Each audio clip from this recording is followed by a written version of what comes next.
naman, naka R10 na front 10, then sa likod, R10 po siya. Parehas lang, no? Yes po. Front and rear. Yes po. Bali sir, anong ulit ito? Itong motor nito at ang top speed? 6.4 kilowatts, same kay S2 Premium, sorry. Same kay S2 Premium, 6.4 kilowatts na kayang mag-top speed ng up to 90 km per hour. So, sobrang bilis. Tapos ang range niya? Ang range niya, sir, 90 to 100 km. Pagka optimal po, kaya niyang mag-up to 150 km po. So, almost the same lang din? Yes po. Almost the same. So, depende na yun sa riding behavior mo, riding habit, sa weight nung nakasakay, tsaka sa road condition. Ganun din sir, 300 kilos ang load capacity? Yes po. Okay. Kahit na maliit ang gulong? Meron siyang angkasan dito. May angkasan din dito. So, kinaiba naman yung Delight, kaya siya beginner friendly at the same time, mas maganda sa mga naghahanap ng comfortability. When it comes to parking assistant, meron siyang dalawang mode na pwede makatulong sa'yo. Una-una yung ating reverse mode. So, ayan. Meron din po tayong keyless dito na features sa lahat ng smart scooter natin na pwede natin i-activate through our Gogoro application. So pag lumabas yung IQ, press mo lang po yung go, then mabubuhay na po siya. So no need na po ng smart keycard. Yun. Or application po. Ganun. Basta as long as nakabukas yung Bluetooth na nakakonect dito. Yes po, yung application. Ayun. Basta lumapit ka sa sasakyan mo, no? Yes. Biglang lalabas na to IQ. Ma-detect na niya. Hindi mo na kailangan itap pa or pinutin yung unlock sa smartphone mo. So go na lang. Ganun. Nice. So ito rin ay may dalawang dalawang battery rin. Yes, dalawang battery po yung meron tayo. Ayan. Lahat ba? Lahat ba ng dito? Yes, lahat po ng scooter natin na available as of now, naka-dual battery. Dual battery. So, smart batteries. Kaya napakalayo na maaabot niya, no? The Delight model SRP naman po, 270,000 for this model po. 270? Yes.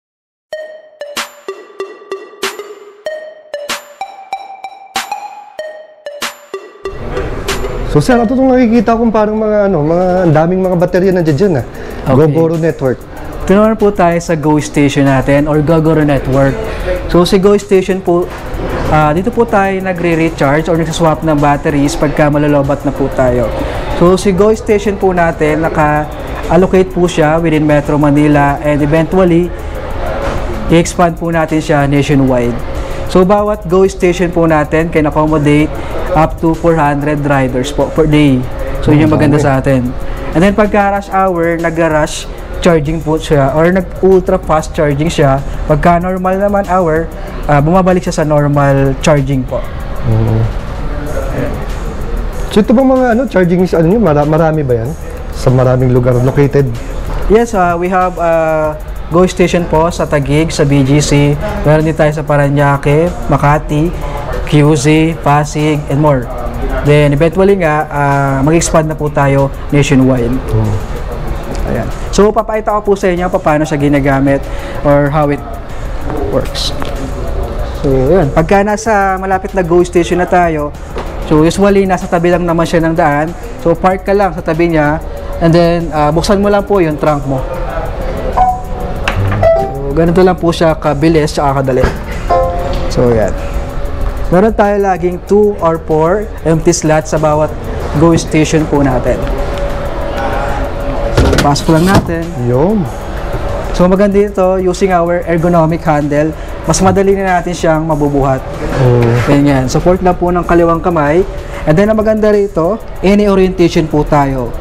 Ayan. So, pwedeng pa ganito, or pwede namang pa ganito. So, walang problema. Pasok nyo lang. Yun. So, gano'n naman katagal ang charging yan? Ayan, so intay lang po tayo ng few seconds or 6 seconds. Ando na yung bago nating batteries. So maganda rito, yung data mo, information mo, from do sa luma na in-insert mo kanina, nag-transfer na po dito sa bago nating batteries. So yun yung maganda ron. So itong mga lumabas sa ibang baterya, fully charged na yan? It's either highly charged or fully charged batteries po. So maganda ron, hindi ka na mag-aantay na matagal, like 6 hours, 8 hours. So dito, in just 6 seconds, meron ka ng battery. Yung availability, mabilis, no? Yes, very convenient, napakabilis. Sobrang fast. Ganun. Sir, pansin ko, walang ano, no? Walang dito pwede i-charge sa bahay. Paano yun? Okay, so wala tayong plug-in charging po, sir. Pero since si Gogoro nga is more advanced technology and futuristic, so the reason why kung bakit naka-Go station tayo, because of 3 reasons. So first reason, instead na mag-charge ka ng 6 to 8 hours, with our Go stations, 6 seconds na lang po yung ating swapping time. So ganun kabilis. Ang galing! Ang galing! Pangalawang reason, maintenance cost. Bakit? Pagka kasi nasira yung battery, usually pagka electric scooter, ang gagastusin mo is 70,000 to 100,000. So ganun kamahal, sasakit yung ulo mo. But with us, sa Gogoro, kami po yung bahala mag-alaga and mag-maintenance nung batteries po natin. So kahit 10 years mo pa siyang ginagamit, wala kang babayaran na maintenance cost. Yun yung maganda sa atin. And third reason is yung anti-theft reason po natin. Since ito lang yung way para ma-recharge yung batteries natin, so dito lang din babalik yung magnanakaw. So pwede mo siya i-report sa amin and then automatically, pagka dito siya bumalik, ma-alert po si owner at the same time si Gogoro. Mabilis nating mariretrieve yung ating scooter and then may camera na siya dito. Ganun. Kasi nga naman yung battery, pag-aari ni Gogoro. Yes po. So wala siyang choice kundi bumalik. Yes. Oo nga, no? Galing. Very smart move ng Gogoro yun. Ayun nga. Wala kayong mga gasto na maintenance cost. Ang isipin mo lang yung ating energy plan. So ano ba yung energy plan? Ito yung parang pinaka-budget mo when it comes to fuel. Pero maganda rito, kasi ako, based on my personal experience, Okay. ang maganda rito, si Gogoro kasi, mas matipid siya sa fuel consumption. Kasi ako before, gumagastos ako ng 1,000 plus sa gasoline scooter ko. But nung ginamit ko siya for testing, for 2 months, okay sa akin yung 999, which is more lesser than previous sa gastos ko sa gasoline scooter ko. Yun. Then, eco-friendly, smart pa yung ginagamit kong scooter. Nice. So, yeah. We have 2 options pagdating sa energy plan po natin. First, yung 799 pesos. So, ang allocated naman niya is 300 ampere hour or equivalent to 420 kilometer. So, para mas madali maunawaan, so, kaya niya up to 3 to 4 days po. Pangalawa, kung nakukulangan ka doon or kung hindi sapat sa'yo, we have 999 pesos na may mas malaking allocation. So, naka 500 ampere hour naman siya or equivalent to 700 kilometer. So, kaya naman niya up to 7 to 8 swap per month. Kumbaga, gano'n. So ito sir, itong monthly natin, paano ang bayaran nito? Monthly ka ba magbabayad o ano ba yan? Quarterly, yearly? Paano ba ang modes of payment niya? Bali, yung binanggit ko pong energy plan is monthly payment po siya. So, naka-fix po siya per month. Ngayon, for example, sa 799, pagka nag-exceed ka po doon or naubos mo yung 300 ampere hour, masya-charge ka lang naman po sir ng 3 pesos per ampere hour. So, very minimal lang naman. Or kung gusto mo, within the month, naubos na yung 799 pesos mo, pwede mo siyang i-upgrade sa 999 pesos natin. So, initial offer pa lang naman po to, magkakaroon pa tayo ng more flexible plan with our Gogoro Go Station. So ito sir, saan nagbabayad? Dito sa Gogoro? Lasasal na rin po tayo pagdating sa pagbabayad kasi pwede mo na siyang bayaran through GCash. So automatic Online. magre-renew na? Yes po. Pwede mo siyang bayaran through our Gogoro application. Then automatically magko-connect na siya kung ano yung mode of payment mo online. So less hassle na. So kunwari sir, hindi pa natatapos yung buwan, naubos mo na yung naubos mo na yung laman, yung load mo. Pag nag-load ka ba, automatic pwede ka na ulit mag-charge kasi nakapagbayad ka na. Magkakaroon ka lang sir na extra charges pagka ganun. Ayun nga, 3 pesos per ampere hour na masasobra doon sa pinaka-allocation mo na plan. Ay, ito naman po yung ating Super Sport. So kung naghahanap naman po kayo ng more on speed, sporty look, and then performance, dito tayo kay Super Sport. So kung papasin ninyo, sporty look po siya because of our visor. Meron na siyang aluminum mudguard, spoiler. Ayan.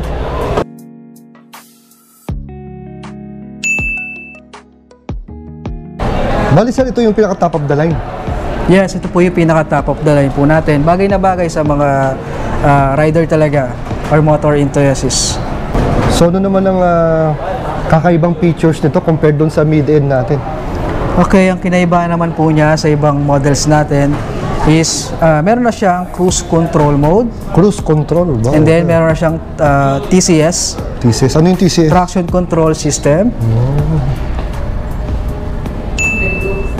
Bale, saan yun, sir? Automatic ba yun? Yes po. Ilalagay po ng ating engineer pagka pinurchase natin.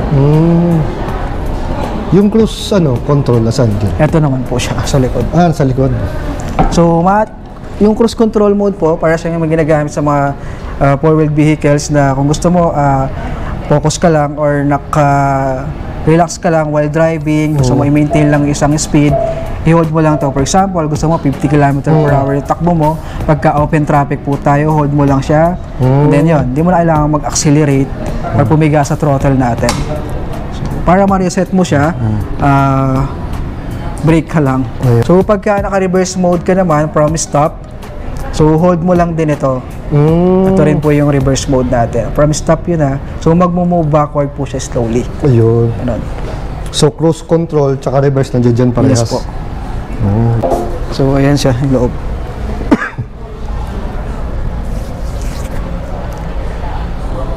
So itong natin, itong model na to walang ilaw sa loob. Yes po, wala siyang ilaw. Wala siyang ilaw. Si Delight model po yung ating may lead light sa loob. So same with other models, pwede mo siyang makontrol using our Gogoro application. Ayan. So, pakita ko lang po. For example, yan, pwede mo siyang patayin. Ayan. Pwede ka mag-performance sounds. Ayan. Tig mong i-open yung trunk. Ba, okay Stig Pero pag hindi dito, saan mo pwede pindutin dito? Pag naka-open po sir yung smart keyless natin, and then naka-IQ po dito, once ma-detect niya po yun, hold mo lang itong go. Pwede mo na siyang ma-open, or else pwede kang gumamit ng smart keycard natin. So every purchase po meron tayong 3 copies itong smart keycard natin na bank level encrypted na rin, so hindi siya basta-basta. Ayan. Galing Kung papasin ninyo, yung taillight po natin, very visible. Ayan. Ganda naman ng ilaw nito.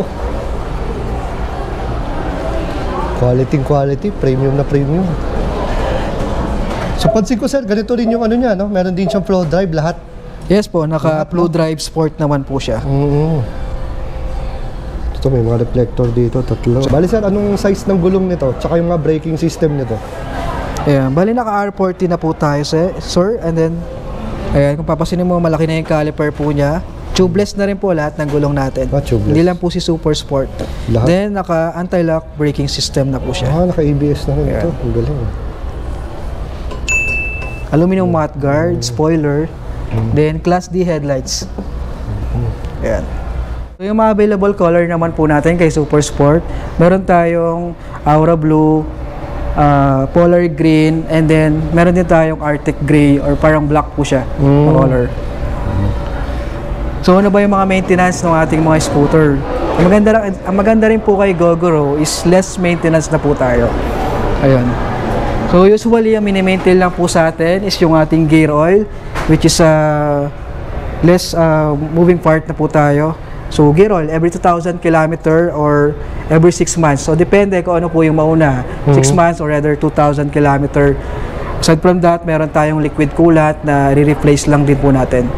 Or meron tayong just brake fluid, which is after 4 to 5 years bago palitan. So yun.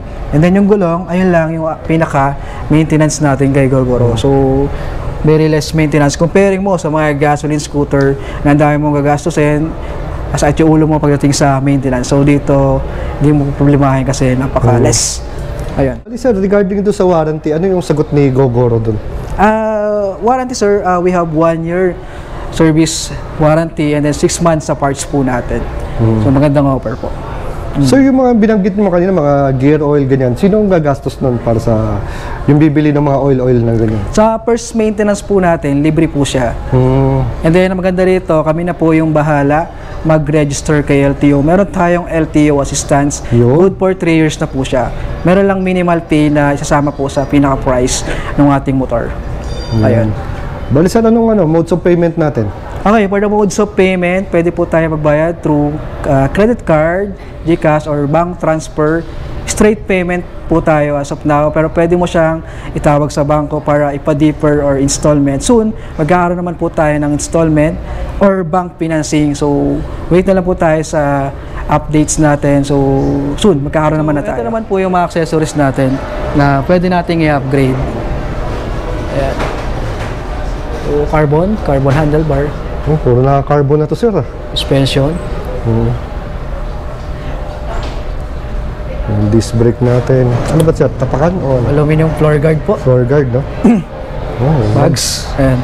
Kaya kung gusto nyo po magkaroon ng top box, so pwede natin i-replace yung nakalagay na rear rack. So ito yung palit natin. Then may pre-helmet na rin po tayo. Pagka bumili po tayo. Yeah, let's go Gogoro. And then we have t-shirt. Libre din yan? Binibili po siya. Binibili siya. Ganda yan. Smart coin leather case. Para mas ma-organize mo yung loob ng scooter mo. Ito, Or basket na pwede natin ilagay sa unahan. Pwede nilagay. Nung scooter natin. Hindi, ID yan sir, no? Yes po. Lagay na ID. Ayan. So mga pouch, mga laganan ng tubig, helmet, may si model. Ayan. Ano ba makikita natin sa taas? Parang may hagdan pa. Customer lunch po siya, and then meron po tayong ilang accessories na pwede nyo makita. Ayan. Sige, puntahan po natin. Ilaw. Buksan ko lang. Luwag ah. Luwag dito sir ah. Ano, may sinihan ba dito?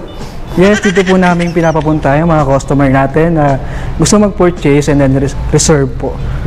Ito po yung ibang accessories natin na available. Yan, para mas ma-organize and mas ma-upgrade nyo po yung smart scooter natin.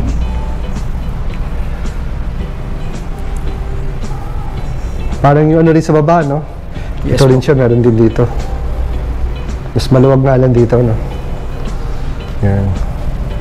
Ano to sir? Ito yung pinaka-teller ba? Yes po. Dito sila magbabayad if ever. Yan. Ika nga mga ka-chillax, very comfortable ang mga customer dito. Ano yun sir? Ayan, pwede kayong mag-cash in ng GCash. So meron dito sa second floor, merong cash, Easy Pay. Easy Pay. Ito naman po yung ating Gogoro Service Center located sa De La Rosa Car Park 1, Makati City. Ayan. Wow! So, pagka gusto natin magpa-maintenance or may schedule tayo, ito lang po tayo pupunta. Pasok po tayo. So, open siya every Tuesday to Saturday from 10 a.m. to 7. Yung lusutan kung saan tayo nag-test drive dati. So, dito pala yun. Ito yung pinaka-pagawaan. Galing. So, yeah. Ito yung ating mga mechanical engineer po. Ayan,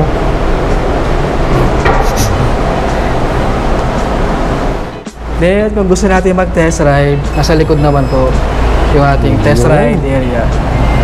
Yeah. Yung test ride area, no? Lawak-lawak din. Invite ko po sana kayo na pumunta kayo dito sa ating Gogoro Experience Center located on 2nd floor, Greenbelt 4, Ayala, Makati City po. Pwede po tayo mag-test ride every Monday to Sunday from 11 a.m. to 7 p.m.